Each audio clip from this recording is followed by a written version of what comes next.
Maravilha. Bom, pessoal, sejam todos e todas muito bem-vindas a mais uma atividade do Núcleo Discente de Direito Administrativo da Universidade Federal do Paraná. E hoje é com muita alegria e muito entusiasmo que a gente inicia o nosso segundo grupo de estudos desse ano de 2020.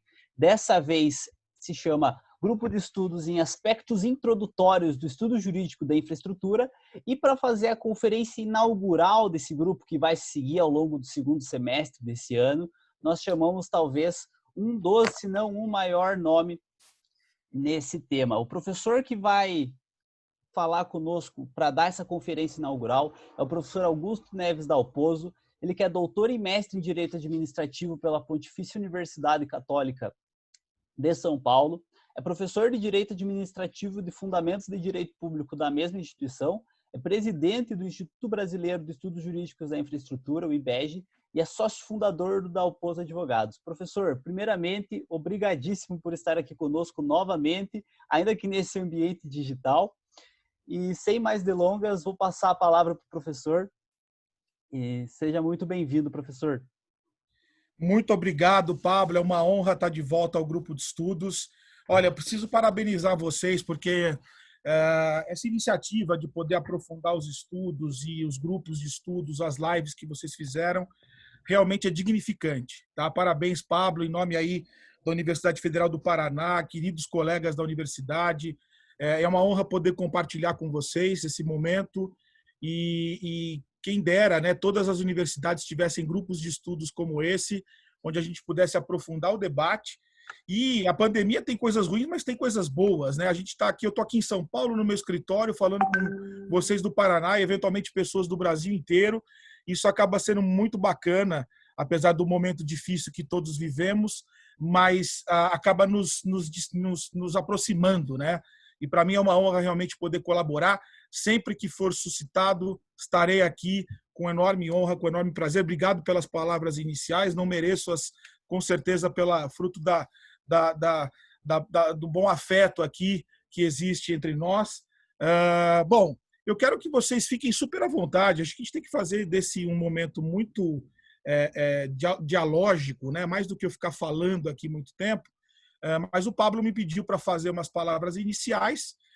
Procuro aí fazer isso em 20, 30 minutos no máximo. Mas fiquem à vontade de me interromper. Enfim, a ideia é que a gente possa debater mais do que qualquer outra coisa, né? Mas para a gente poder iniciar, né?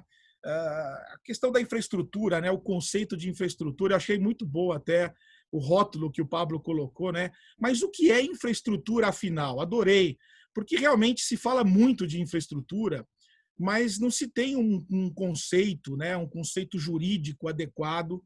Pelo menos eu vasculhei muito a doutrina nacional e também estrangeira, mas a verdade é que o conceito de infraestrutura não é um conceito tão simples, né, de ser formulado, e você não encontra muitas referências, né?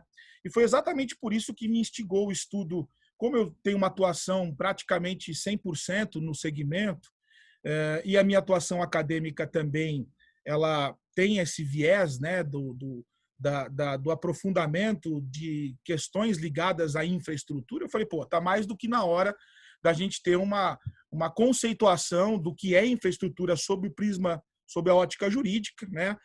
Nas ciências econômicas você encontra muitos conceitos. Aliás, o primeiro conceito de infraestrutura ele foi formulado, né, nas ciências econômicas, e a partir daí, né, como é natural, outros conceitos como globalização, desenvolvimento, precisam ser examinados à luz do direito, né? E a proposta foi essa. É interessante, Pablo, que isso começou, eu me despertei para esse problema quando a gente estava montando um curso de pós-graduação na PUC de Direito e Infraestrutura. O primeiro nome que nós demos à época a este curso de pós-graduação foi Direito da Infraestrutura. Aí começamos a pensar, mas será que existe um direito da infraestrutura, né, como um direito processual, como um ramo autônomo do direito? E aí preferimos até na época colocar o curso com outro nome, e chamava-se Direito e Infraestrutura, quer dizer, a correlação entre essas duas noções. Mas a verdade é que isso acabou me despertando para esse aprofundamento e a minha tese de doutorado em cima exatamente deste mecanismo para se compreender, né, exatamente qual é o conceito, a gente tentar definir se há um regime jurídico da infraestrutura, se existe esse regime jurídico, qual é o regime jurídico, enfim, este rótulo, né, ele pode significar várias coisas e a gente precisa depender do sistema normativo aquilo que se entende, né, por infraestrutura. Mas antes de chegar no conceito, né, eu preciso fazer uma cama aqui para chegar lá. Eu vou passar por algumas questões até interessantes do ponto de vista. Não sei se está passando, tá ok, tá mudando aqui tá ótimo. Desculpa, isso está em inglês porque foi uma apresentação que eu fiz há pouco tempo no Fórum Internacional. Não é que eu tenha nenhum privilegismo aí da questão da língua inglesa, não. É que realmente não tive tempo ainda de verter para o português essa apresentação, mas tem umas partes ali que estão em português. Então, assim, a verdade é que, assim, se você for imaginar, né, a ideia de infraestrutura ela é muito grande, ela é enorme, na verdade. A gente pode dizer que a ideia de infraestrutura, né, ela está ligada à própria existência do Estado moderno, né? Se existe algo na nossa sociedade que é conceituado como Estado, a presença da infraestrutura é uma condição necessária para a existência do Estado. Olha isso, né? Quer dizer, com isso a gente começa a entender a importância da infraestrutura, especialmente num país como o Brasil, de dimensão continental. Quer dizer, a unidade do Estado brasileiro ela só pode existir a partir da infraestrutura. Senão são vários estados, né, interconectados. Quer dizer, essa conexão, essa lógica, essa pressuposição, essa organização, essa conexão entre todos os brasileiros, ela depende necessariamente da infraestrutura. Portanto, ela tem um núcleo fundamental aqui, né? A possibilidade de você não ter a infraestrutura significa a não existência do Estado, né? E a partir daí, você começa a revelar, né, a necessidade de você tentar conformar, né, uma postura estatal que esteja com o núcleo fundamental da sua infraestrutura, né? A gente pode dizer que, inclusive, não seria nem possível que as pessoas pudessem viver organizadamente se não houvesse infraestrutura. Eu vou tentar depois clarificar essas afirmações que são um pouco drásticas e até bombásticas num determinado ponto, mas que acabam dando a relevância, a importância, né, de se estudar, de se examinar com profundidade esse tema fundamental. Quer dizer, ele está ligado à conexão do Estado e a partir da existência do Estado, sem infraestrutura, você não resolve nada. Isso foi tirado de uma escola alemã. É engraçado porque os textos alemães, a Alemanha é muito rica, né? Só que nem é todo mundo que fala alemão. Há uma dificuldade na transição, né, de verter para o alemão, para o português. Mas junto com o professor Gilberto Bercovitch, né, eu não falo alemão, falo bem o francês, o inglês, mas o alemão ainda não é a minha predileção. Aliás, acho muito difícil, uma língua muito complexa. Mas o professor Gilberto Bercovitch começou a fazer algumas traduções de alguns textos fundamentais, né, de doutrinadores alemães que trazem essa noção de maneira muito clara e transparente, né? Coisa que no Brasil a gente não tem essa clareza, né? E a partir desses textos comecei a pensar e me aprofundar realmente na importância da infraestrutura como um instituto, né, global de pressuposição da existência do Estado. É a infraestrutura que permite, né, a integração federal, a integração federativa, é a infraestrutura que estabelece o pilar do desenvolvimento, quer dizer, a postura desenvolvimentista depende da infraestrutura em seu duplo aspecto, né, em seu aspecto econômico e seu aspecto social. Nós vamos falar um pouquinho mais para frente disso.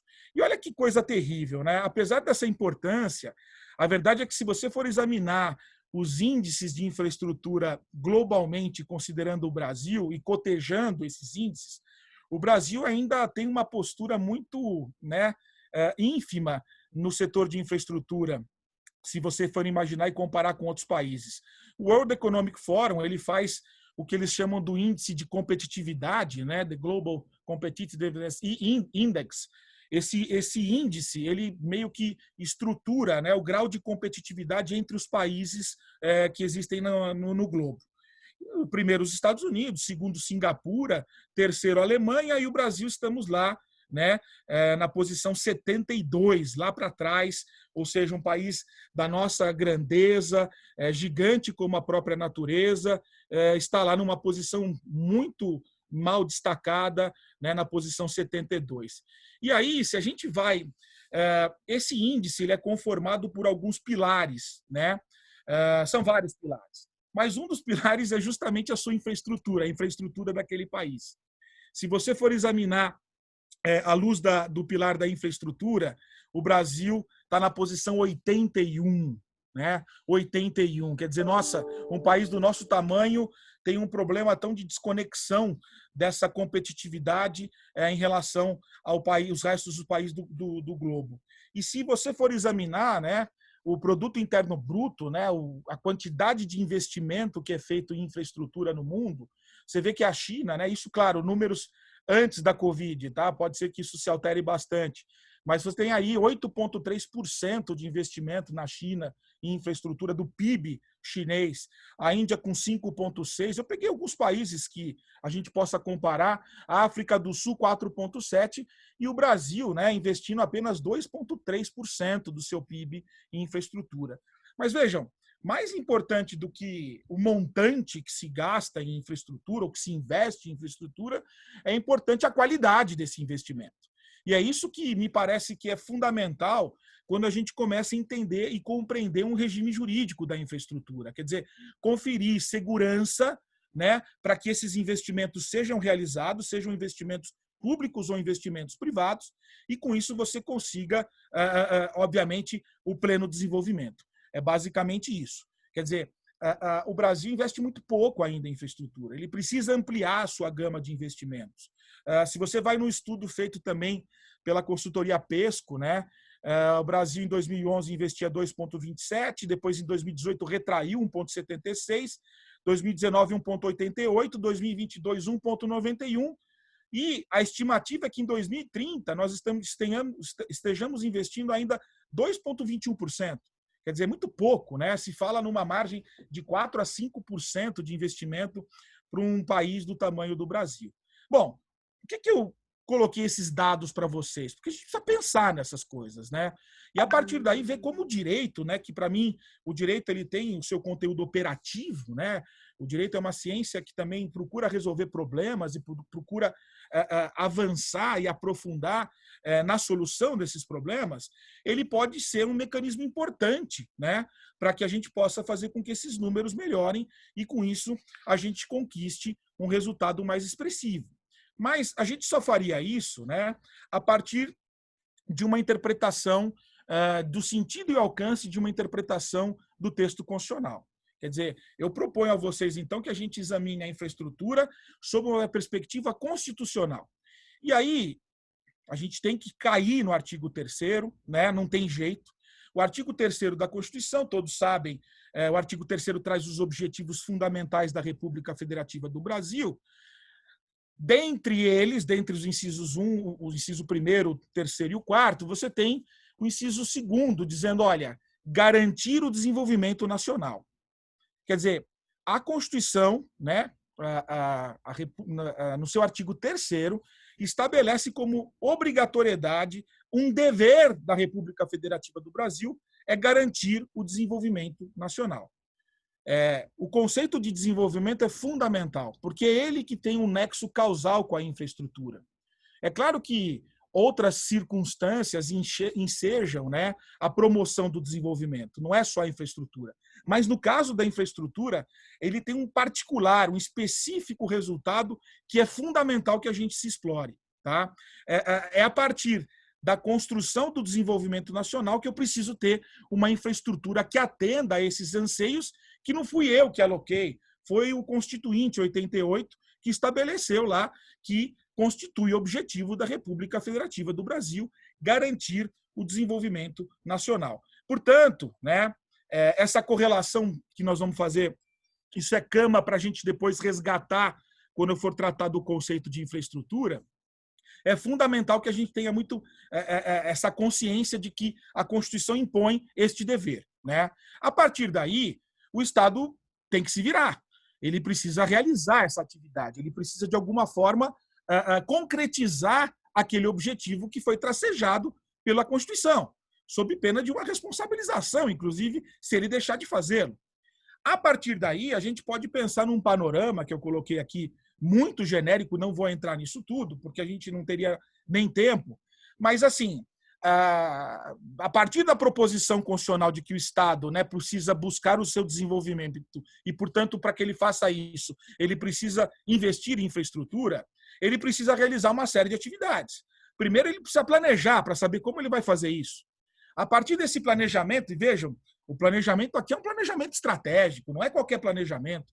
Infelizmente, o Estado brasileiro planeja muito mal, né? E essa falta de planejamento enseja problemas terríveis, especialmente na área da infraestrutura, onde você tem projetos mal estruturados, que não se buscam a finalidade que foi atingida.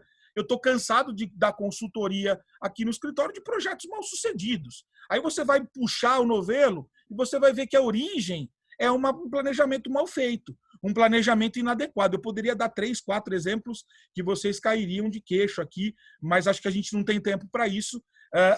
Mais coisas assim, que são verdadeiras aberrações, porque falta planejamento. Veja, planejamento é um dever jurídico.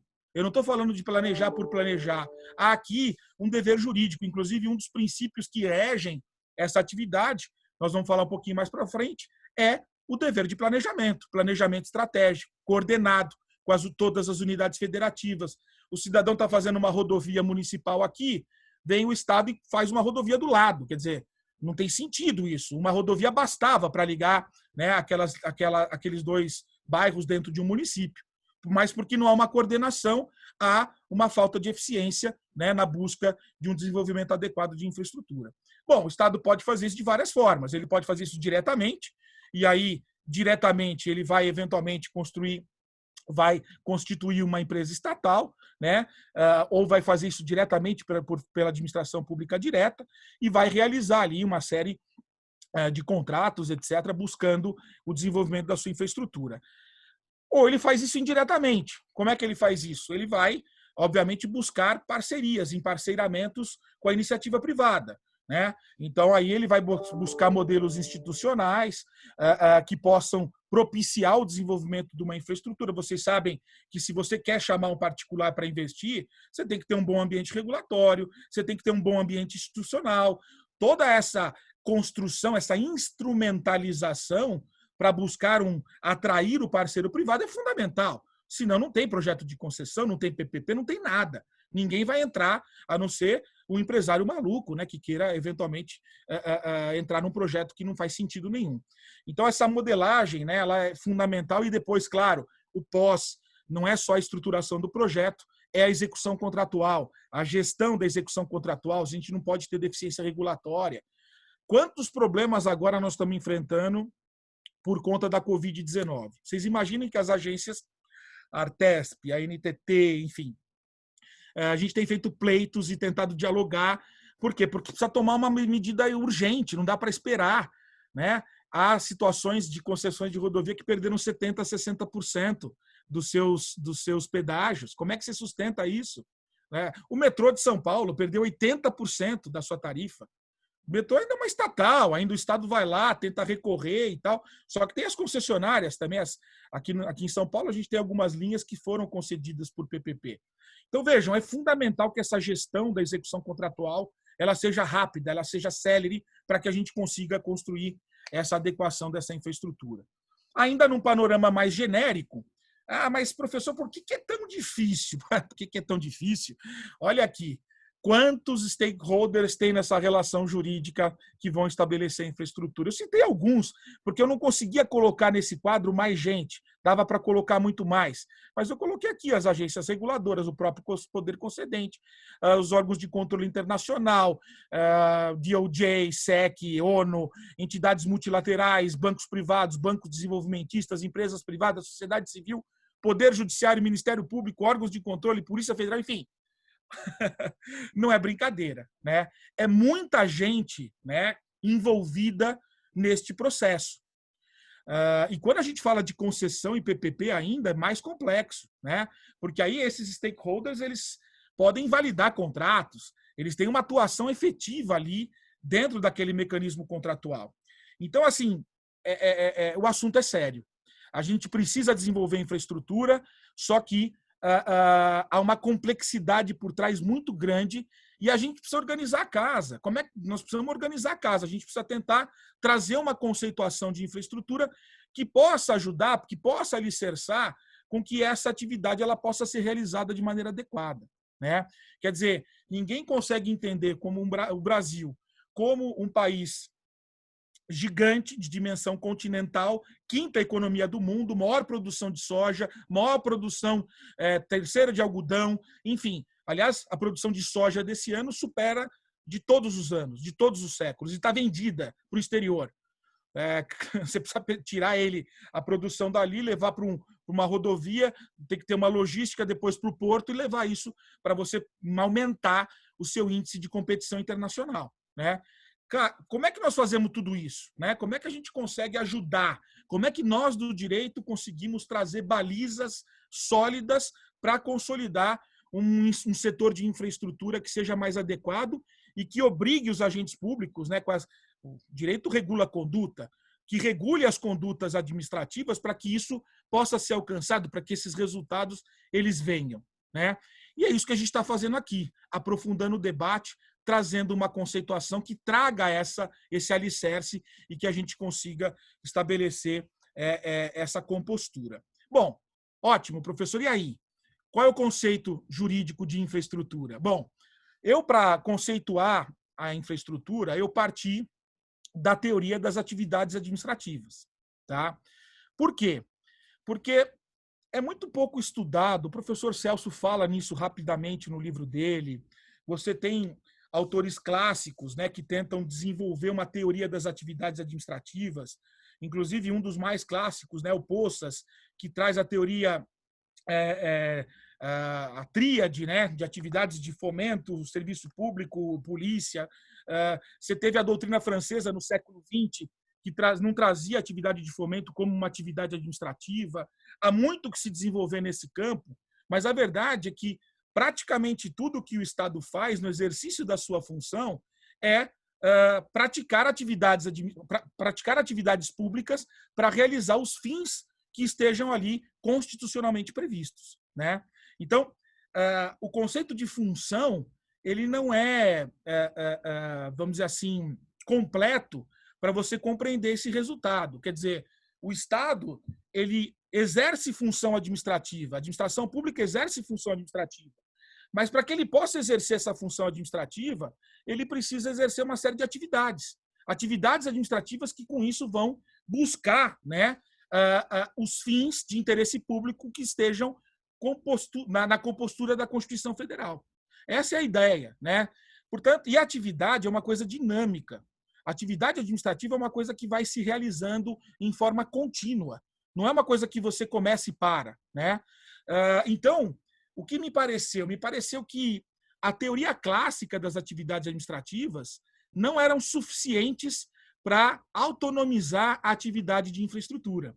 Porque a hora que eu falo de infraestrutura, o que vocês estão pensando? Em rodovia, ferrovia, ponte. É isso que vem na cabeça, o meio físico, né? Só que mais do que o meio físico, mais importante do que o meio físico, né, é a operação e a manutenção desses ativos públicos. Isso que é o grande desafio. Não basta você construir uma rodovia. A construção da rodovia, ok, ótimo. Só que depois você tem que operar e manter essa rodovia por todo o tempo, né? E ela precisa atender os anseios da coletividade, ela precisa trazer benefícios sociais e econômicos, né? Então não para por aí. E por isso que me pareceu que haveria necessidade da gente autonomizar a atividade de infraestrutura. Ela está hoje em conjunto com outras atividades. A gente precisa separar o joio do trigo. Essa é a concepção que me parece mais adequada. Separando o joio do trigo, a gente consegue ter uma infraestrutura que possa realizar aquilo que a gente pretende. E, a partir daí, a natureza jurídica dela, tal como o serviço público, tal como a gestão de bem público, é uma atividade administrativa. Por isso, o conceito importante, né, de atividade administrativa. Né, o dever, né, de atuação da administração realizado no exercício da função administrativa com a finalidade de concretizar as tarefas de interesse público que lhe encontrem conferidas pelo texto constitucional, de maneira a propiciar um resultado efetivo. De maneira a propiciar um resultado efetivo. Quando o Estado presta serviço público, o que ele quer? Ele quer ter uma conduta prestacional mesmo, que você receba uma comodidade. Essa que é a ideia. Quando ele gera os bens públicos, a mesma coisa. Quer dizer, a gestão de bem público está ligada, na verdade, à manutenção daquele bem, simplesmente. Né? E a gente vai ver que essa atividade, né, que eu proponho aqui, ela tem essa propensão, ela tem essa dinamicidade, diferente de uma atividade ou só o meio físico que é completamente estático. É uma atividade que a administração pública tem o dever de realizar para cumprir com o desenvolvimento nacional, para cumprir com aquele fim constitucional que esteja ali estabelecido. E aí vem o conceito aqui para vocês. Infraestrutura é atividade administrativa indivisível e inespecífica. Claro, eu preciso encontrar requisitos que demonstrem que essa atividade é diferente do resto. Senão, não tem sentido a autonomização dessa atividade. Deixa tudo junto, deixa tudo misturado. Então, qual foi a dificuldade? Encontrar requisitos, encontrar elementos que conseguissem diferenciar esta atividade das demais atividades que o Estado realiza. Né? E eu acho que deu certo, mas, enfim, depois eu fico submetido a críticas de vocês. Mas me parece que eu consigo fazer um recorte onde eu não estou dentro do serviço público e nem de gestão de bens públicos para autonomizar esta atividade como uma atividade específica. Então, nós vamos falar que são 3, então, requisitos para configurar a infraestrutura: o requisito subjetivo, o objetivo e o formal. Tá? Infraestrutura é atividade administrativa indivisível e inespecífica que o Estado tem dever de realizar ou de quem lhe faça às vezes. Vejam, é uma atividade administrativa delegável.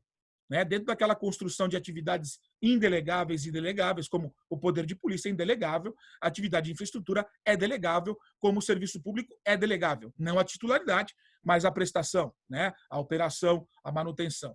Consistente em prover, manter e operar ativos públicos, de modo a oferecer um benefício à coletividade, tendo em vista a finalidade de promover concretamente, veja, tudo isso só faz sentido se a gente conquistar e promover o desenvolvimento econômico e social tal qual determina a Constituição, sob um regime jurídico-administrativo. Né? Muitos querem puxar a bola para o direito econômico, outros querem puxar a bola, né, para a economia. Eu estou puxando a bola para o direito administrativo, é claro. Me parece que não há, então, um direito da infraestrutura. Há um direito administrativo da infraestrutura, porque o regime jurídico incidente é o regime jurídico administrativo, mais o regime específico, né, que eu vou falar rapidamente aqui para vocês. Eu acho que eu já estou me estendendo até demais, já são 18h30, mas enfim, Pablo, qualquer coisa você me corta o microfone, tá? Pode seguir, professor, pode seguir. Enfim, portanto, a tese se chama direito administrativo da infraestrutura, como direito administrativo ordenador, como direito administrativo dos serviços públicos, como direito administrativo, enfim, que vocês podem ordenador, enfim, podemos dar vários exemplos aqui. Por quê? Porque não tem sentido você deslocar essa atividade do regime jurídico administrativo. Os princípios nucleares, né, que lá na escola da PUC a gente defende, o princípio da supremacia, da indisponibilidade, todos os princípios constitucionais que o administrador público está sujeito, eles se encontram inseridos aqui na infraestrutura. O que eu fiz para diferenciar, por exemplo, dos princípios do serviço público ou dos princípios do processo administrativo, foi tentar olhar para a Constituição e extrair da Constituição os princípios que conferem, né, coerência e harmonia a esse instituto, o Instituto da Infraestrutura. Tá? Este foi o objetivo que eu persegui na tese. Aí, vamos então falar rapidamente do primeiro elemento, que é o elemento subjetivo. Né? Eu disse para vocês, infraestrutura é atividade administrativa indivisível e inespecífica que o Estado tem dever de realizar. ou de quem lhe faça as vezes. Portanto, há uma conexão aqui com o Estado. A gente pode, portanto, fazer uma distinção entre infraestrutura pública e infraestrutura privada, né?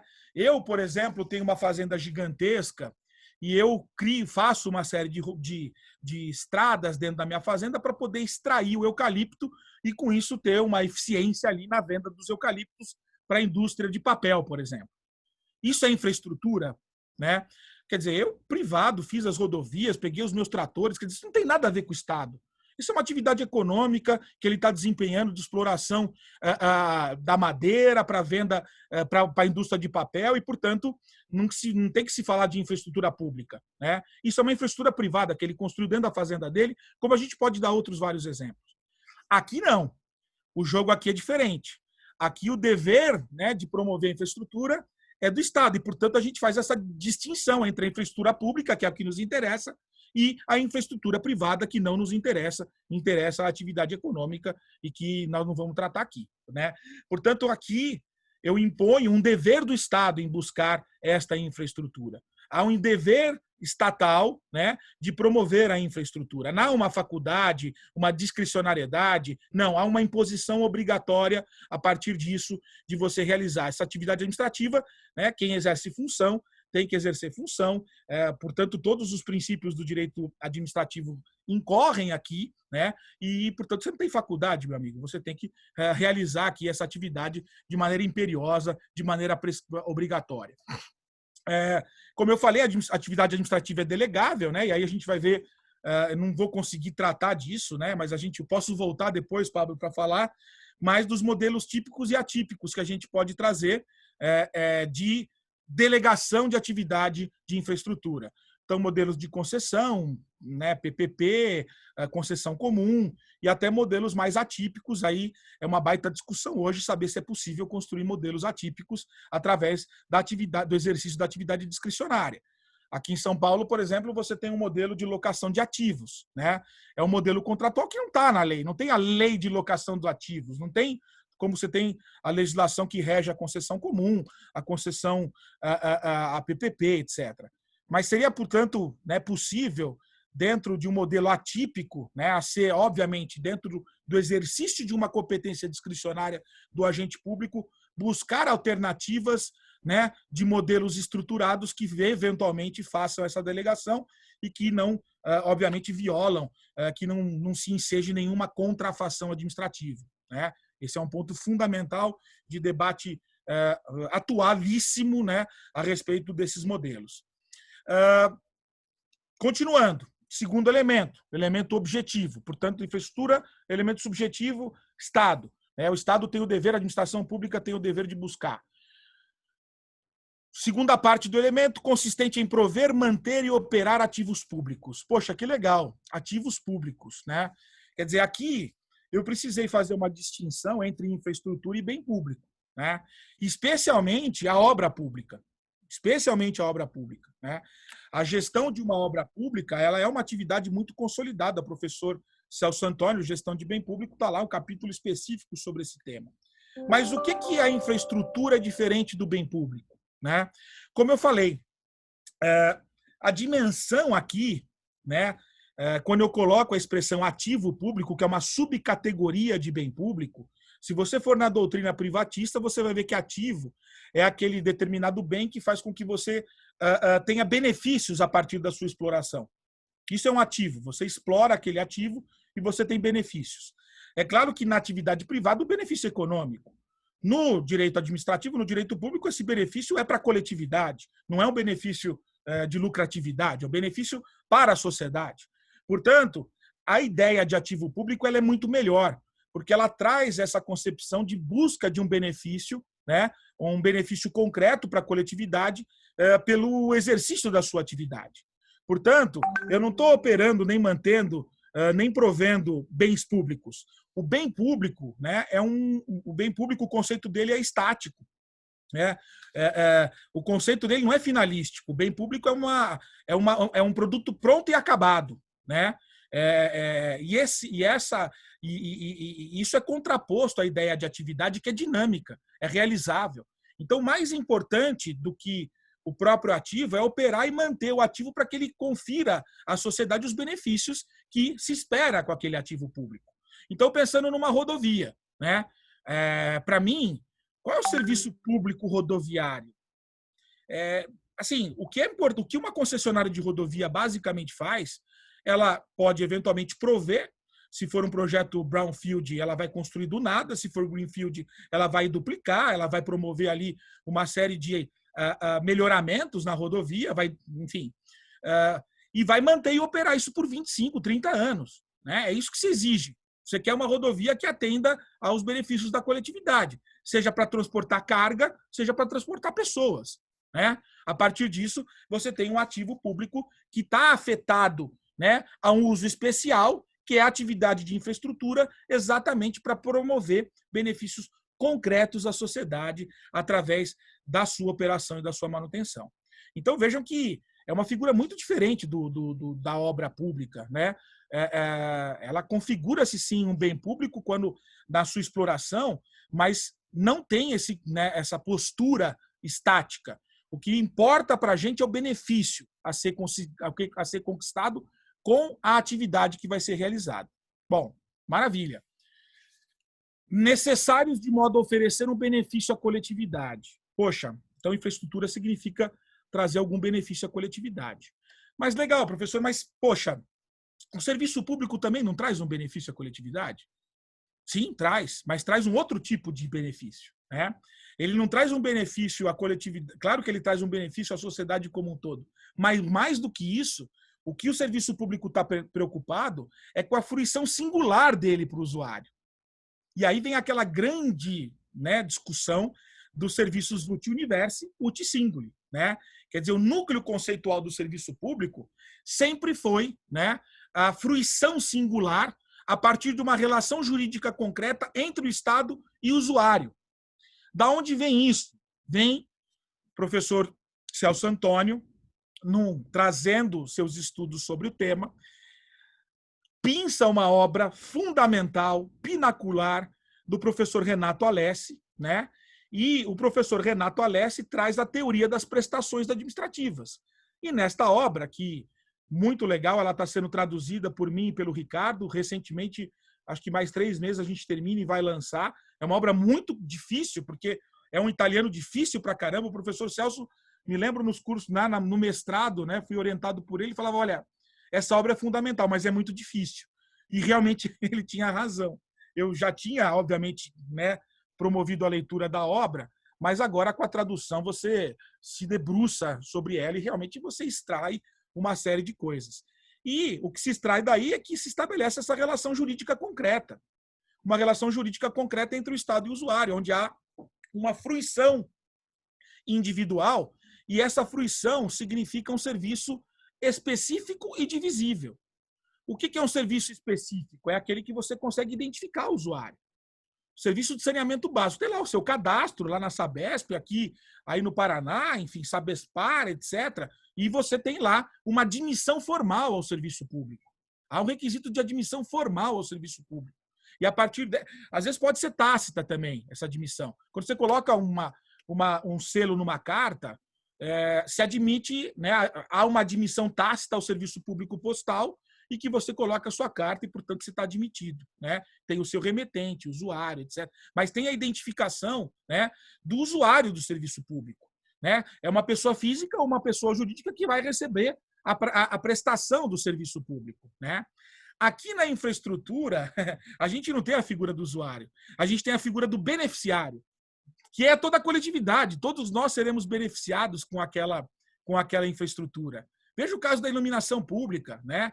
Como é que a iluminação pública você identifica quem é o usuário da iluminação pública? Você não tem usuário. É difuso isso. É inespecífico. Por isso, né, a inespecificidade, um dos conceitos, dos requisitos da atividade de infraestrutura. Você confere um benefício genérico à coletividade, a todos os membros da coletividade. Mas não basta a inespecificidade. Você tem que ser indivisível. E isso tudo eu retiro, né, do artigo 145, inciso 2 da Constituição Federal, que diz lá que quando você cobra a taxa pela prestação de serviço público ou pelo exercício do poder de polícia, você tem que ter um serviço público específico e divisível. Serviço público específico diz a Constituição Federal. Portanto, se é específico e divisível, eu não tenho problema. Eu vou lá e encaixo aquela realidade dentro, né, claro, dentro dos requisitos também, a uma atividade de serviço público. Aqui não. Não se trata de algo divisível. O que é divisível? Ele é suscetível de alguma quantificação. Então, serviço público de água e esgoto, você tem um hidrômetro que marca quanto de água você usou, você vai pagar 1 metro cúbico de água e, portanto, você tem a quantificação do volume que você usou. Aliás, é fundamental, né? Porque se você cobrar mais, você pode ir lá solicitar a devolução do seu dinheiro. Quer dizer, a quantificação ela é fundamental. É claro que essa quantificação, às vezes, ela não é absolutamente perfeita. A tarifa de esgoto, por exemplo, é um percentual da tarifa de água, mas se faz um cálculo estimado, aliás, o professor Roque Carrasa diz isso, né, nos princípios constitucionais tributários, que não há necessidade de uma identificação milimétrica, né, mas há uma necessidade de uma identificação mínima, né, coisa que não acontece, por exemplo, na coleta de resíduos sólidos.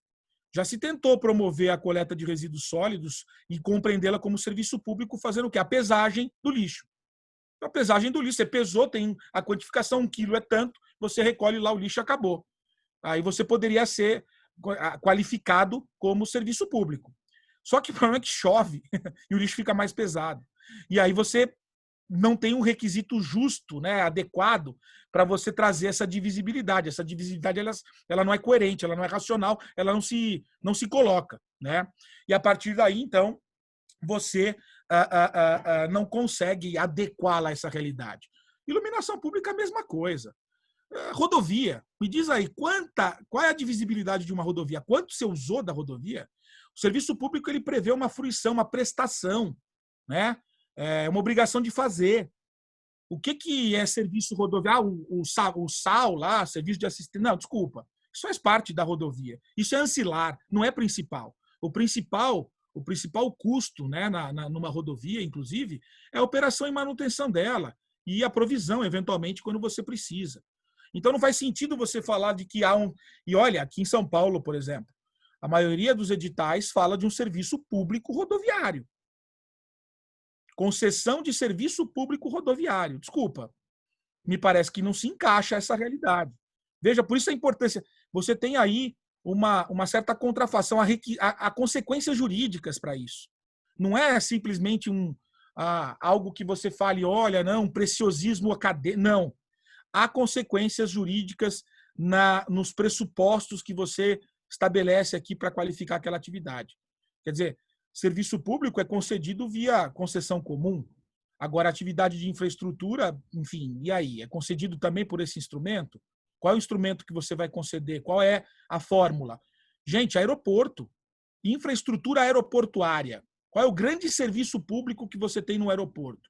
O cara está lá gerindo, operando, tanto que as tarifas mais importantes do aeroporto são pagas pelas companhias aéreas. Não é nem do usuário o critério maior. Tanto o problema hoje das concessionárias sofrendo exatamente porque não tem voo, né? Não tem voo, não tem tarifa. As rodovias não estão circulando. Então, assim, é preciso, como eu falei, separar o joio do trigo.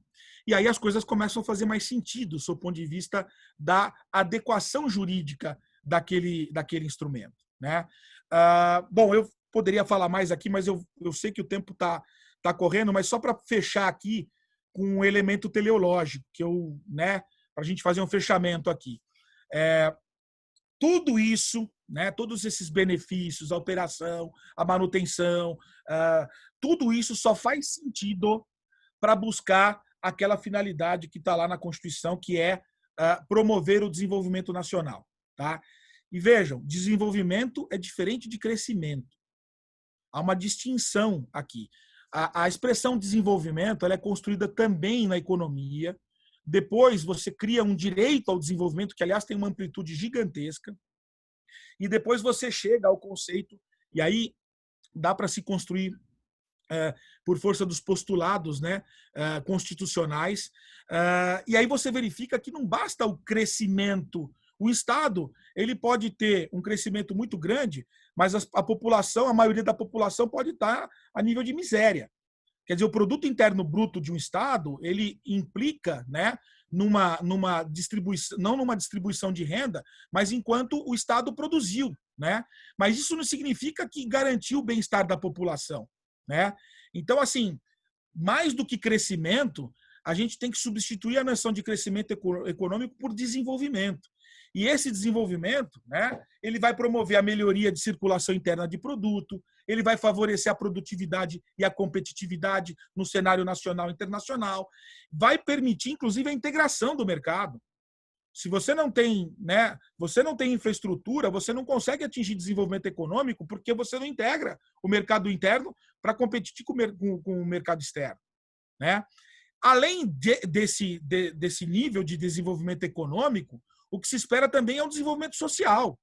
O que a gente quer é reduzir a desigualdade social, a gente quer garantir a dignidade da pessoa humana, a gente quer oferecer justiça social e, portanto, melhorar a qualidade de vida das pessoas, né? Se eu construo um projeto na área de infraestrutura hospitalar, o que eu quero no final das contas? Eu quero melhorar a qualidade de vida dessas pessoas, eu quero construir um projeto de infraestrutura educacional.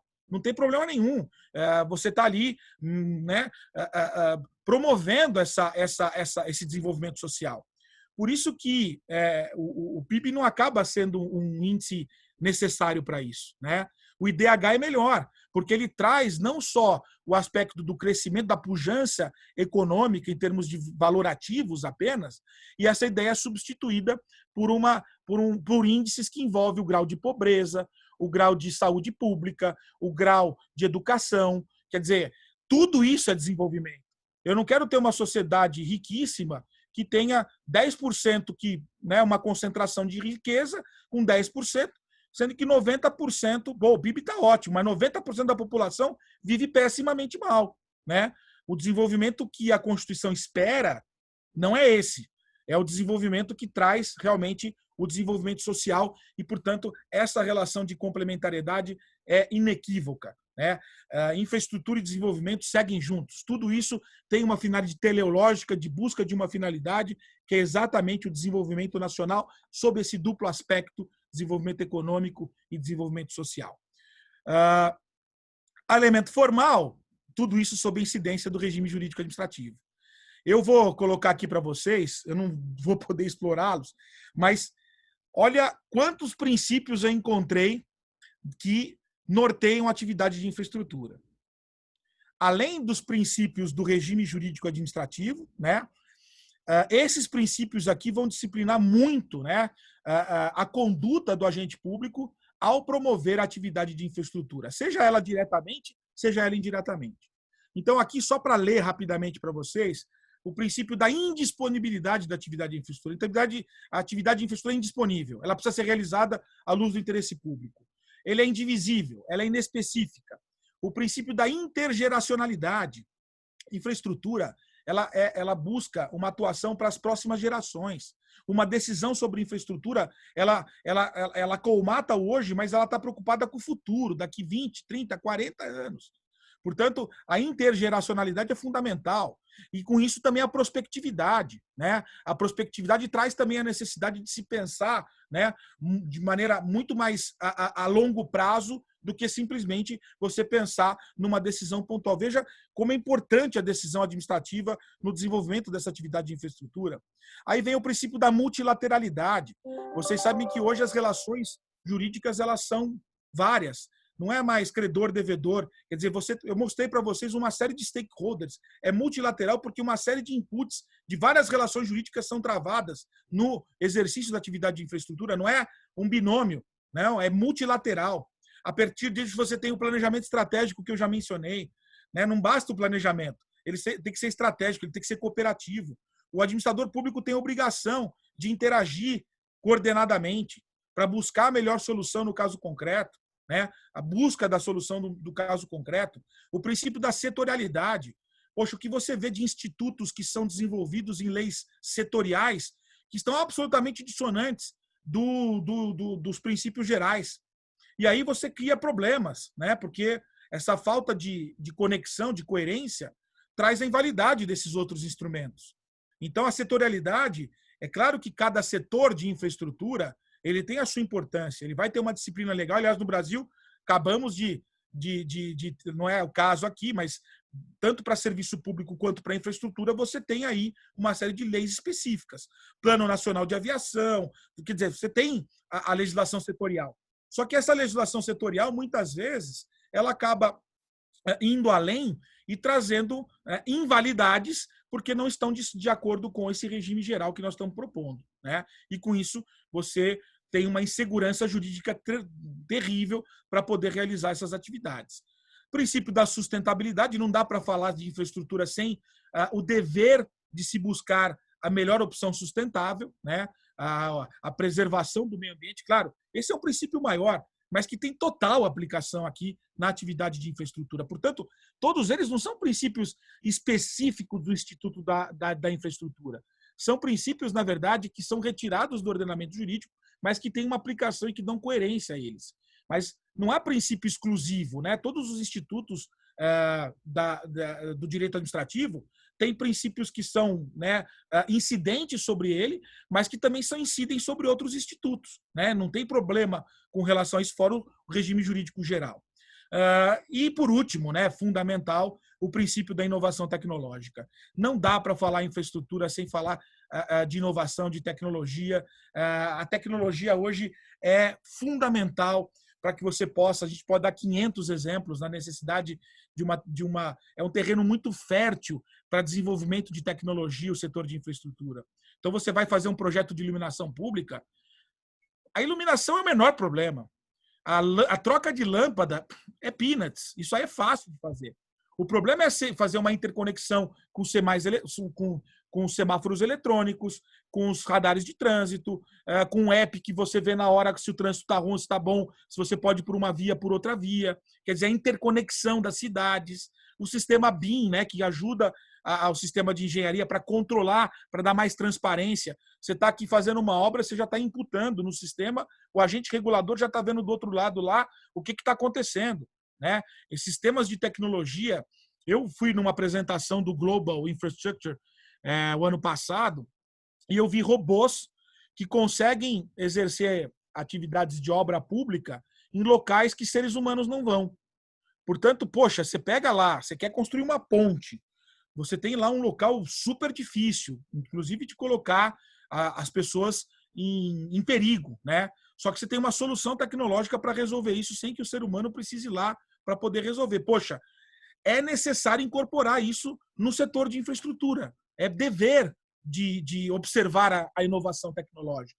Não só a tecnologia, mas a inovação, né? Vocês sabem que os maiores feitos, né, aqui dos últimos... Se você for pegar lá o livro da Marina, né, o Estado Empreendedor, fala, não, mas a Apple é demais, a Apple é muito legal. Só que se não fosse o Estado, não tinha Siri, não tinha toque digital, não tinha reconhecimento facial, porque isso foi desenvolvimento de pesquisa, né, que o Estado proporcionou, que, né, garantiu ali com volume de investimentos que um particular dificilmente teria condição.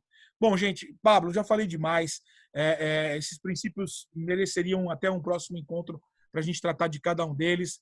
Mas, enfim, me desculpa, passei do prazo aqui, mas foi uma alegria enorme. Obrigado mesmo por me ouvirem, obrigado por estarem juntos comigo e espero que tenham compreendido um pouco melhor e elucidado um pouco esse conceito jurídico tão importante. Professor, não precisa se desculpar de forma alguma, nós é quem devemos agradecimentos por essa conferência inaugural, com um carimbo de conferência inaugural mesmo, seja pelo aprofundamento teórico, que eu não tenho a menor dúvida que vem de muito estudo e também da carreira prática que o professor ostenta aí ao longo dessas décadas, mas também pelo requinte que, às vezes, lamentavelmente, falta no mundo jurídico, que é a didaticidade, né? Fazer essa tarefa de transmissão de conhecimento é algo muito nobre e quando você se faz entender como o professor faz, é algo realmente uma felicidade enorme. Professor, eu não sei como o senhor está de tempo, se tem tempo para responder algumas perguntas que possam vir aqui do nosso público. Esse é o primeiro encontro, pessoal. Então, assim, por favor, se sintam à vontade para abrir a câmera, para abrir o microfone, para se dirigir diretamente ao professor, como ele disse lá no início, né, a pandemia traz muitas coisas ruins, mas também traz algumas externalidades positivas, como a possibilidade da gente estar conversando diretamente com pessoas de ponto de cada uma das áreas que a gente vai trazer aqui ao longo do segundo semestre para se direcionar diretamente ao professor, à professora. E esse é o momento, então, pessoal, para vocês, caso alguém tenha alguma dúvida, para falar agora. Estou vendo aqui, queridos amigos, a Tassiana está aqui, a Daniela, o Leandro, a Vivi está ali embaixo.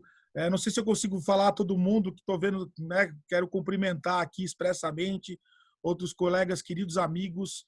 Fiquem à vontade aí. Estou à disposição, Pablo. Quem quiser promover qualquer questão. O Gabriel também está aí. Gabriel está aqui. Nosso querido Thiago Valiati está aqui também, vai falar conosco daqui a umas semanas. O Gabriel está aqui também. Thiago, tudo bem? Prazer enorme estar com vocês. Acho que não sei então se foi muito claro ou se foi muito não claro, mas enfim.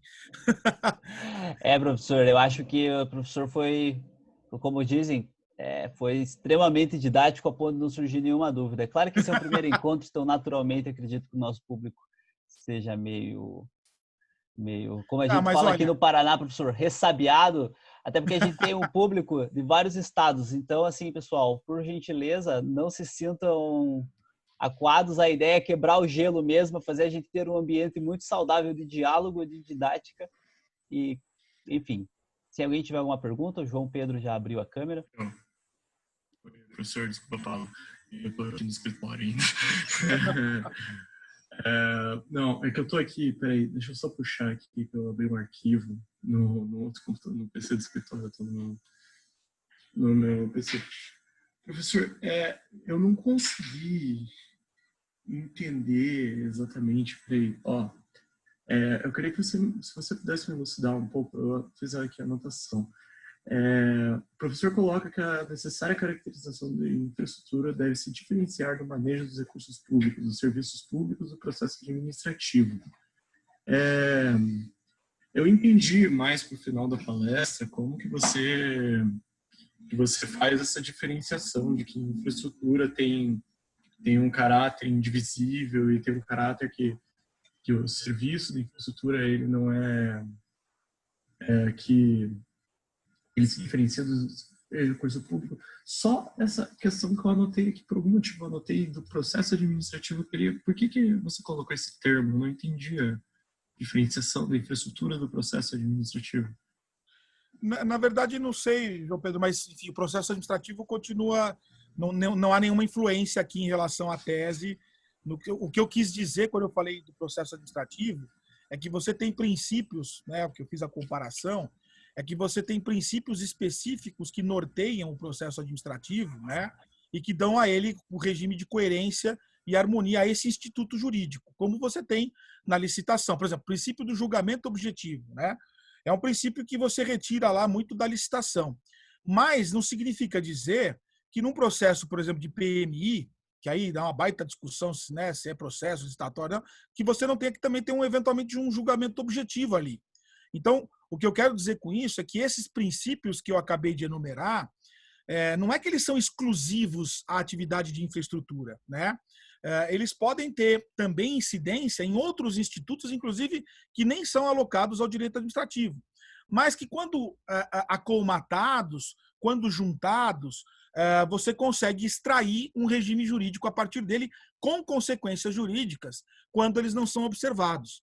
A citação do processo administrativo foi para elucidar ou para ilustrar um instituto que também tem essa mesma característica, quer dizer, você tem todos os princípios gerais de direito administrativo, o regime jurídico administrativo todo, que incide sobre o instituto, mas também ali princípios específicos, né? O princípio do informalismo, o princípio da verdade real, por exemplo, que incide sobre o processo administrativo.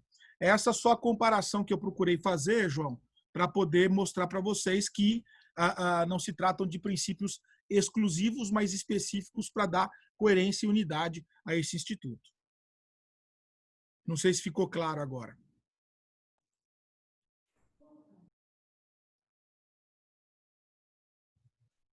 Bem, pessoal, mais alguém tem alguma pergunta? Não sei se a Jéssica, que abriu a câmera, Eu vai tenho falar aqui, alguma coisa. Pablo, também, mas pode fazer a Jéssica Tá, primeiro, vamos pela depois eu ordem. faço. Jéssica e depois Gabriel. Tá bom. Beleza. Boa noite, professor. Foi realmente uma palestra muito elucidativa, especialmente para quem é da área do direito administrativo, mas não tinha muita familiaridade com o tema da infraestrutura. O que me veio na cabeça, não sei, não é uma pergunta muito concreta, é uma pergunta um pouco mais aberta, que no final da sua fala comentou sobre até a utilização de tecnologias na infraestrutura visando o desenvolvimento. Eu sempre tive muita dúvida entre ser uma entusiasta da utilização da tecnologia na administração pública e também um pouco receosa em relação a quais os limites, principalmente em países com desenvolvimento relativamente baixo, como o Brasil, do que seria a prioridade da administração pública. Eu acho que isso acaba adentrando também um pouco na questão da infraestrutura. Eu queria saber a opinião do professor em relação a qual o papel do direito em estabelecer essas prioridades, em que áreas tem mais prioridade para o desenvolvimento da infraestrutura, se isso seria papel do direito, essa delimitação, ou se a gente já estaria invadindo um pouco a atuação discricionária do Poder Executivo, do Poder Legislativo. Boa pergunta, Jéssica. E assim, de onde eu tirei um pouco essa questão, né? Eu vou dar um exemplo que talvez elucide bastante o que eu quero dizer. Nós estávamos com um caso aqui no escritório, onde uma concessionária de rodovia que participou do último lote de concessões acabou se sagrando vencedor do certame e era a concessionária responsável aí por mais de 500 quilômetros de rodovia estadual. Bom, havia uma obrigação no contrato, eu estou dizendo de um contrato que fez 10 anos agora, tá? 10 anos. Havia originalmente no contrato uma cláusula dizendo da obrigatoriedade deles construírem call boxes durante toda a rodovia. O que é call box? É aquele telefoninho, sabe, que fica na rodovia, que se você parar o carro, você vai lá e atende. Custa mais ou menos para realizar esse call box praticamente 100 a 200 milhões de reais por toda a rodovia. Só para você ter uma ideia em termos de número. Vocês acham que faz sentido hoje, tendo em vista a inovação tecnológica, você gastar 200 milhões de reais num telefoninho, né? Que, na verdade, hoje todas as rodovias elas são absolutamente gravadas, tem câmera por toda a rodovia. Portanto, a hora que você para o seu carro, o concessionário já está sabendo que você parou, você não precisa nem falar nada. E por um segundo momento, todo mundo hoje tem telefone celular. Há 10 anos não era uma realidade isso. Hoje, praticamente, né, a população majoritária tem telefone celular. O que você precisa é garantir que a rede telefônica funcione por toda a rodovia. Mas, né, você ter um telefone, um interfone numa rodovia que custa quase 200 mil, e aí eu estou colocando valores antigos, né, para fazer essa alteração, para promover a execução desse contrato e gastar 200 milhões de reais num telefoninho que não vai servir para nada, né, não faz sentido nenhum, né? Então, qual é a razão de ser do princípio, né? É exatamente fazer com que o agente público, né, na hora, especialmente da estruturação de um projeto de concessão ou de PPP, ou mesmo se não seja ele o desenvolvedor, que ele se preocupe com a questão tecnológica como forma de obtenção melhor do seu resultado concreto. Dentro dessa atividade discricionária, né, se a atividade discricionária é fazer a melhor opção dentre as opções postas, esta opção discricionária precisa considerar a questão tecnológica, porque isso, né, faz com que você consiga não só trazer maiores benefícios para a coletividade, e hoje vocês sabem, né, a tecnologia tem uma imputação de redução de custos gigantesca, né? Aquilo que era muito caro fazer anteriormente, que a tecnologia veio e aproximou, você precisa obrigatoriamente usar. Não é simplesmente uma possibilidade, entendeu, Jéssica? É exatamente para fazer com que o administrador, ao promover o desenvolvimento da sua atividade, considere a tecnologia, né? Considere a tecnologia dentre a melhor opção que ele venha a tomar. Se você tem uma opção, né, que E por isso você com isso consegue melhores projetos, você consegue estruturar mais adequadamente. Eu vou dar um outro exemplo. A PPP de Iluminação Pública de São Paulo. Maior PPP do mundo. Do mundo. Não tem contrato maior no mundo que o contrato de PPP de Iluminação Pública de São Paulo. Esse contrato, da forma com que a prefeitura acabou enunciando o seu edital e depois o contrato assinado, eu trabalhei efusivamente nesse projeto, não na estruturação, mas depois auxiliando o consórcio que acabou se sagrando vencedor, né? Assim, um desperdício gigantesco, porque poderia ter aproveitado o projeto que envolve a infraestrutura para realizar uma série de benefícios à coletividade que pautavam-se sobre tecnologias ou inovações tecnológicas que simplesmente não foram absolutamente utilizadas. Quer dizer, você deixou um projeto que poderia ser maravilhoso, absolutamente capenga. Por quê? Porque faltou a análise sobre esse ponto. O que eu quero fazer é exatamente isso. Ao estabelecer aquilo como um princípio e, portanto, dentro da conceituação principiológica da segunda fase, né, do professor Celso, lá como mandamento nuclear de um sistema, fazer com que o agente público obrigatoriamente tenha que vislumbrar a tecnologia como opção. Claro, se não for adequado, ele não vai, né? Olha, aqui não tem tecnologia possível, não faz sentido. Agora, ele tem que exercer e buscar, né, na sua atividade final, na sua decisão final, o elemento tecnológico, né? Não que isso eventualmente seja o caso. Claro, no caso concreto, a gente sabe, né, vai se definir a utilização ou não. Mas é exatamente esse o input que eu quero trazer. Quer dizer, administrador público, na sua conduta, observe. Se você não observar, o seu projeto vai ser inválido, há uma consequência jurídica para isso. Ou se você estruturou, sob o ponto de vista tecnológico, e vejam a dificuldade, né? Em contratos de concessão de 25 anos, 30 anos, acho que esse é o maior desafio do setor. Como estabelecer mecanismos, né, contratuais que possam atender aos anseios da tecnologia moderna.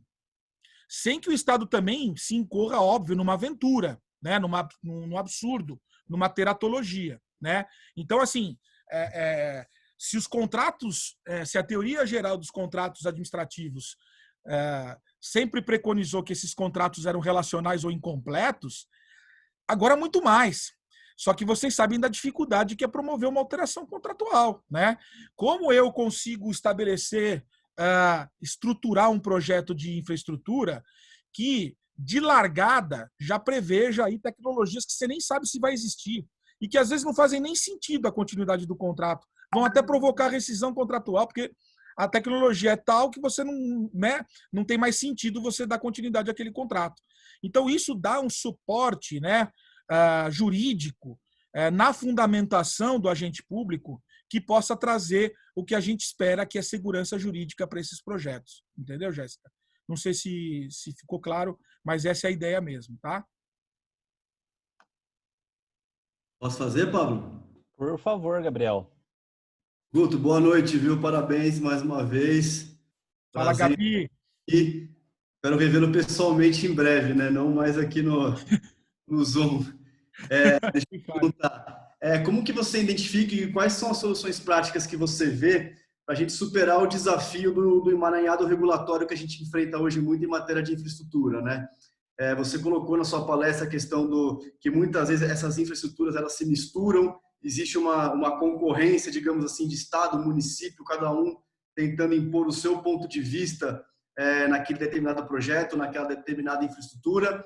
Em paralelo, nós temos o TCU aí cada vez mais emancipando as suas competências, figurando quase que como uma outra agência reguladora em alguns casos, ou até mesmo desautorizando a agência reguladora que seria pretensamente competente para aquele determinado segmento. E como que você identifica esse emaranhado regulatório, o quão prejudicial ele é para o desenvolvimento dos projetos e também dos contratos?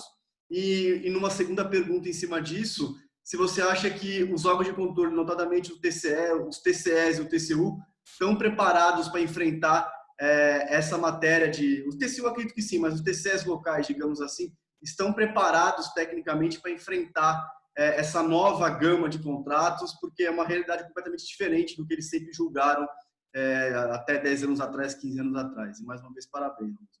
Obrigado, Gabi. Saudade de você. Obrigado pela pergunta. Espero realmente estarmos proximamente aí. Acho que a última vez que eu te vi, você estava defendendo sua tese. Foi na minha defesa do mestrado. Brilhantemente lá. Exatamente. Enfim, peguei um momento importante aí da sua vida acadêmica e tal.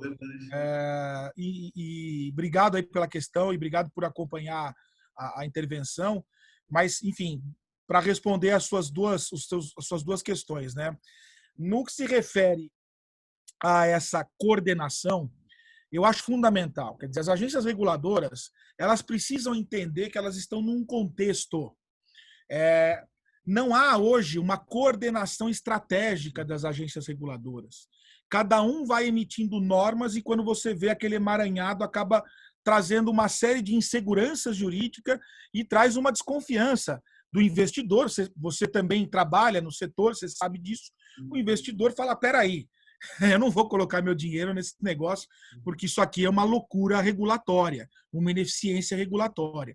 Portanto, falta um conteúdo dialógico, né? As agências precisam dialogar mais, especialmente aquelas onde você tem uma interferência grande entre elas, por exemplo, a NTT, a Artesp, a GERG, as agências na área de transporte, por exemplo, para dar um exemplo. Você tem uma rodovia federal, você tem uma rodovia estadual e você tem as vicinais municipais. Você tem 3 titulares da atividade de infraestrutura aí.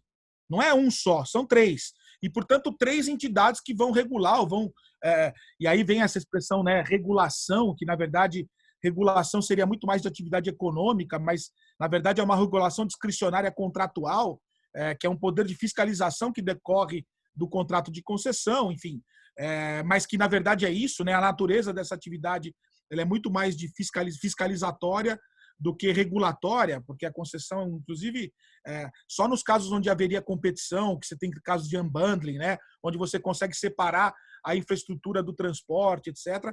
Mas, enfim, a verdade é que você tem toda a razão. Hoje há uma descoordenação e o federalismo cooperativo, né, ele exigiria essa postura das agências reguladoras. Vamos dar o exemplo, não é atividade de infraestrutura, mas é atividade de serviço público, a nova lei de saneamento básico. Eu discuti amplamente no Congresso a lei e todo mundo queria que a ANA fosse a responsável por emitir normas regulatórias no setor de saneamento. Falei, cara, beleza, só que nós temos um problema de competência aí. Como é que a ANA vai enunciar normas regulatórias para o município que é o titular do Serviço Público de Saneamento Básico, aliás, definido assim pela lei, com exceção das regiões metropolitanas? Aí, o que se construiu no momento da lei? Participei ativamente desse debate com o deputado Geninho Zuliani. Olha, vamos fazer normas de orientação. Quer dizer, as diretrizes regulatórias vêm pela ANA, que, aliás, recebeu esta incumbência da nova lei de saneamento, e, a partir daí, vai existir um sistema de aderência. Porque o município não vai ter condição técnica, muitas vezes, de promover toda uma regulação do serviço. Municípios pequenos, os municípios vão simplesmente aderir a um sistema regulatório da ANA e vão trazer aquelas normas para a sua realidade. Eu não sei como vai acontecer isso, mas essa foi uma solução que se tentou adotar no Serviço Público de Saneamento Básico, foi visto pelos investidores de uma maneira muito interessante. O cara tem lá um grupo grande, tem 10 concessões. Cada uma das concessões é regulada de maneira diferente. Então, o cara fica esquizofrênico, né? Fora o que você falou, os órgãos de controle, etc., também preponderando e pisando a mão forte ali nessas decisões. Então, assim, é fundamental. Olha o problema que nós vamos ter agora, Gabi. Covid-19. Como é que a NTT vai fazer o reequilíbrio das concessões federais? Como a Artesp vai fazer o reequilíbrio das concessões aqui no estado de São Paulo? Quer dizer, como agências por todo o país vão realizar este mesmo... Quer dizer, você vai ter uma profusão de decisões regulatórias descoordenadas que dificilmente vão trazer, né, uma solução boa para o caso concreto. Vai ter gente que vai ficar muito feliz, tem outros que se anteciparam, tem outros que não se anteciparam. A Artesp agora começa um processo, por exemplo, aqui em São Paulo, de regulação e de tentativa de se fazer aí um mecanismo, mas isso é uma pandemia, né? Essa é a pandemia regulatória, né? Se a gente pode dizer assim.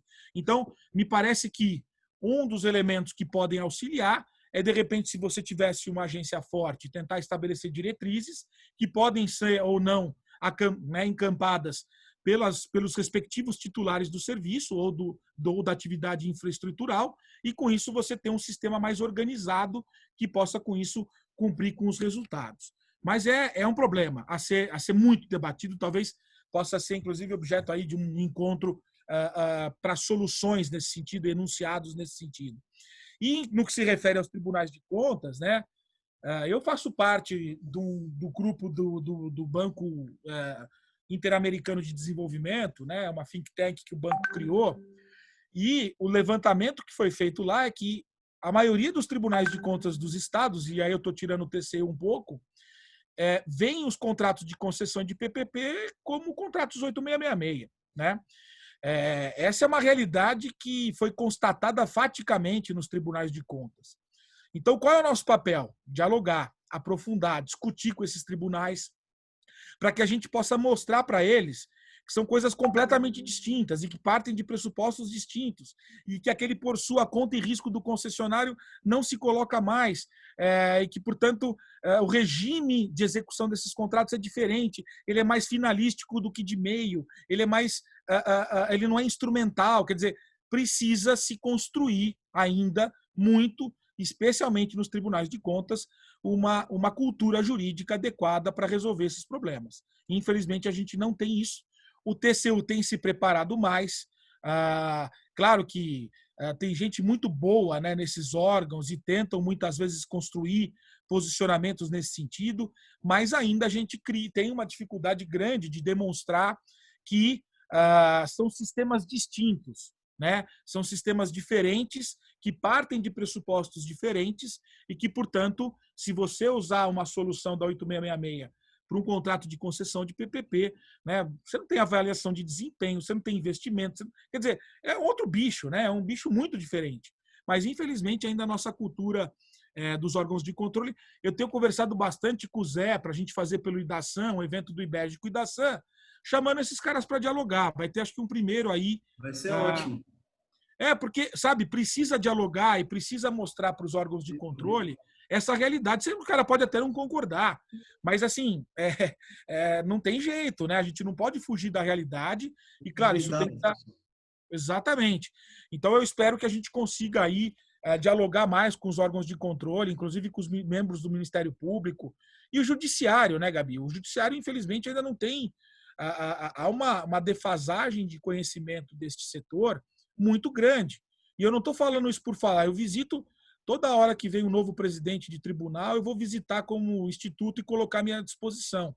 Por isso eu vejo muita vantagem em soluções diferentes que a gente aqui no escritório nós estamos desenvolvendo na primeira mediação de uma concessionária de rodovia do Brasil. Quer dizer, é uma mediação que senta com a Artesp no Poder Judiciário para dialogar uma coisa que a gente não conseguia fazer mais no ambiente da agência. Por quê? Porque já estava se pensando na caducidade e você faz isso no judiciário. Você traz a discussão para o judiciário, mas sem um sistema, né, de autocomposição, não heterocompositivo, né? Eu acredito muito na mediação, Gabi, como um instrumento importante para melhorar o diálogo, para trazer mais tranquilidade para o próprio administrador público que está do outro lado e que fica ali com medo de colocar sua caneta para rodar, né? E com isso a gente construir mecanismos que possam, né, fundados em lei, claro, sem, né, de maneira absolutamente bem arquetipada, para que a gente possa, com isso, ter um resultado útil, né, da infraestrutura brasileira. É isso que a gente persegue. Augusto, professor, muito obrigado pelas respostas. Eu acho que dá tempo de mais uma perguntinha para fechar aqui nosso tempo.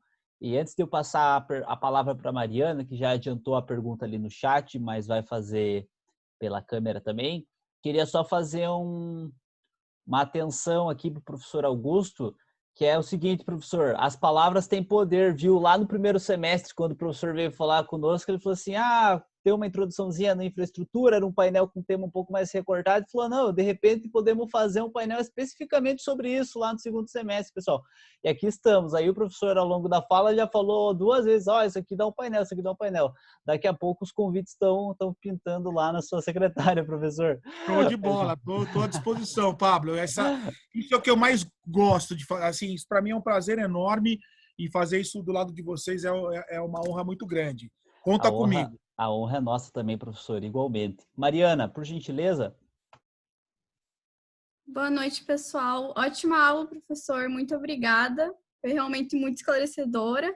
E eu só queria pedir, por favor, se o professor puder comentar um pouco eventuais impactos que a LGPD vai trazer para o direito administrativo da infraestrutura, em especial levando em conta o princípio da inovação tecnológica, por gentileza. Muito, muito legal sua pergunta, Mariana, e realmente extremamente atual. A LGPD, ela realmente é uma revolução, né, na questão da proteção de dados, né? A gente lançou recentemente uma obra aí pela Thomson Reuters, envolvendo uma análise bem ampla, né, dos aspectos da LGPD em vários segmentos, dentre eles, né, o segmento da infraestrutura. Você veja, por exemplo, né, a questão da autonomização de dados. Hoje você tem aí dados que, seja numa atividade de serviço público mais ainda, né, ou até na atividade de infraestrutura, cadastrais, que trazem um comportamento do usuário de serviço público que está muito conectado ao que se fala, né, da internet das coisas, quer dizer, hábitos de consumo ou hábitos que possam ajudar as empresas a se comportar, para que caminho você está indo. Quando se colocaram nas lixeiras de Londres sistemas para saber que tipo de lixo estava se jogando lá, não foi por uma questão ambiental, foi para saber se a Coca-Cola está vendendo muita Coca-Cola num bairro e não está no outro, e aí se organizar com isso para conseguir dinamizar a sua atividade econômica. Quando você traz isso para o direito público, quando você traz essas questões para a autonomização de dados para o direito público, é um problema de uma adequação total, né, às novas regras, porque você tem informações ali que, inclusive, são informações absolutamente delicadas, né, que envolvem, por exemplo, diagnóstico das pessoas que estão doentes. Você imagina o cadastro dos hospitais públicos, né, que trazem ali dados sensíveis, como diz a própria LGPD, né? A partir daí, as concessionárias de serviço público ou de infraestrutura que manuseiam esses dados precisam tomar todos aqueles cuidados que a lei estabelece para efeito de proteger esses dados, não utilizar indevidamente esses dados. E isso, obviamente, está dentro dessa revolução tecnológica que está acontecendo. E, claro, quanto mais você desenvolve tecnologia, mais importante ainda mais se fortalece a proteção a esses dados, né? Quer dizer, quando a inovação tecnológica está ligada exatamente a essa construção de proteção do seu direito à intimidade, das suas informações, da sua privacidade. E, obviamente, que esses dados que são manuseados pelo poder público, seja diretamente, seja indiretamente, vão ter que sofrer todas essas adequações que traz a lei. E no momento em que você evolui ainda mais a inovação tecnológica, no momento em que você protege ainda mais, vai ser cada vez mais importante esse esforço.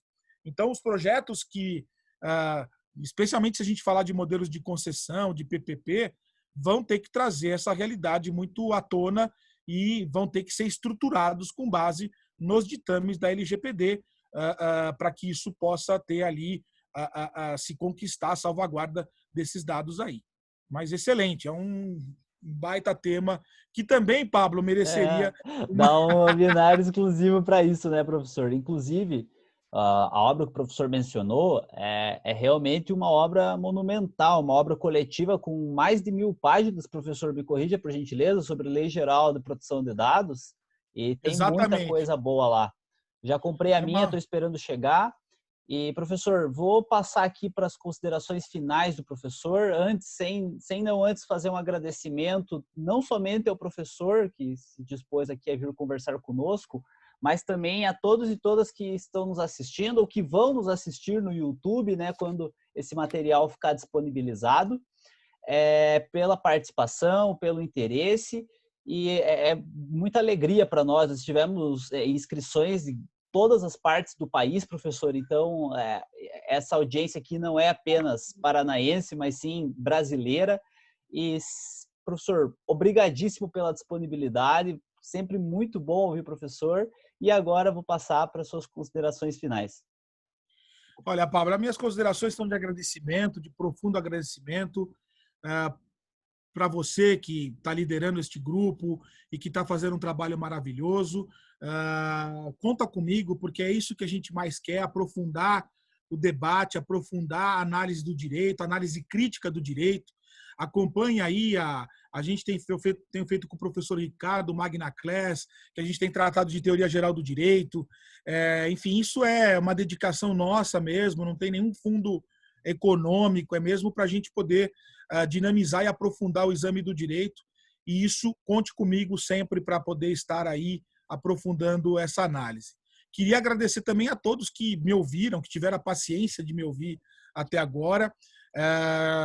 Fantástico o público que vocês conquistam com esses encontros, né? Eu acho que o público também diferenciado traz uma qualificação do debate. Não é só o professor, ele está aqui expondo algum ponto de vista e que sempre é suscetível a críticas.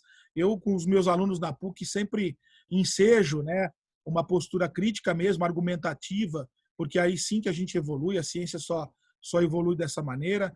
Então é fundamental que você tenha um público qualificado que participe ativamente desses encontros e que possa também promover essas contribuições que são fundamentais para o desenvolvimento do direito. Eu queria mandar para você uma obra da LGPD para você sortear depois para o pessoal aqui, tá? Vou encaminhar aos seus cuidados, depois você faz um sorteio aí com o pessoal. Faço sim. E no lançamento das próximas, estou à disposição também para você poder fazê-lo. E muito obrigado, Pablo. É uma honra enorme estar com vocês. Foi incrível a experiência. Contem comigo e vai ser uma honra voltar a dialogarmos aí prontamente. Com toda certeza, professor. É só questão de tempo. Para quem ficou interessado nesse tema, o professor Augusto é presidente do IBEG, que é o Instituto Brasileiro de Estudos Jurídicos da Infraestrutura. E aí tem um colega lançando os links aqui no chat. Vocês procurem ou qualquer coisa, digita lá no YouTube. IBEG, IBEJI, que tem muito material lá sobre diversos temas, até um pouco mais recortados sobre infraestrutura. E eu tenho certeza que quem se interessou por essa conferência inaugural e vai estar contando aqui conosco para os próximos encontros, vai encontrar lá também farto material. Pessoal, é isso. Fiquem bem, se puderem, fiquem em casa. Muita saúde para vocês, para os seus familiares. E até o dia 28 desse mesmo mês, quando nos encontraremos com o André Castro de Carvalho para responder a seguinte pergunta: quem paga pela infraestrutura do Brasil? É isso, pessoal. Nosso encontro marcado daqui a exatos 15 dias. Professor Augusto, obrigadíssimo. Muito obrigado novamente. E é isso, pessoal. Até a próxima. Tchau, gente. Obrigado. Um abraço. Valeu. Tchau, Tchau. Gabi. Tchau, pessoal. Tchau, valeu.